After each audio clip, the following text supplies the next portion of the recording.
On vit dans une société coloniale comme l'Europe, il y a un énorme travail à faire sur soi-même pour comprendre d'où on vient, comment on a été éduqué. C'est quelque chose que je cite souvent parce que dans les années 50, moi j'ai été élevé chez les jésuites à Bruxelles, au collège Saint-Michel. C'était un collège très élitiste. C'était vraiment la pensée catho de droite, bien élitiste. Vous êtes issu d'une famille comme ça d'ailleurs? Pardon? Vous êtes issu Oui, d'une oui. famille...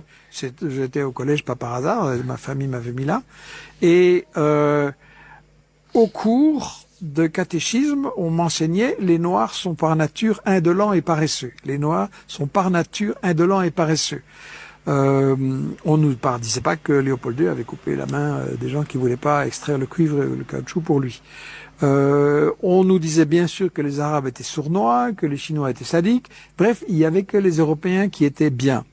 Et quelque part, l'Europe qui a, je le rappelle, pratiqué le génocide des Indiens, la traite des esclaves, qui a massacré en Afrique, pour que ce soit accepté, il faut qu'il y ait l'idéologie qui va avec. Les gens qui exécutent, ça sont pas des monstres, il faut qu'on les persuade.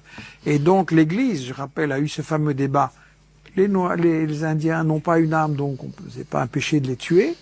Et donc, nous devons absolument, nous Européens, nous rendre compte que nous vivons dans 5 siècles de colonialisme et qu'il n'est pas encore sorti de notre tête. Et peut-être que les gens autour, les plus jeunes, n'ont pas eu des exemples aussi caricaturaux que ceux que j'ai vécus.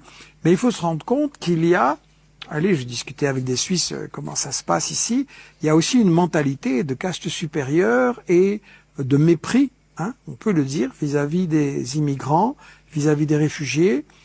En Belgique aussi, bien sûr, en France aussi, il y a tout ce racisme qui revient, qui est relancé par des partis d'extrême droite qui conditionnent les esprits. On voit des partis de droite qui vont reprendre des thèses racistes d'extrême droite, ça se voit dans toute l'Europe. Et donc, voilà, c'est les gens qui marchent dans ces guerres devraient vraiment travailler sur comment les médias les ont conditionnés à accepter une version des faits qui est fausse et une version qui cache les intérêts stratégiques et économiques derrière la guerre.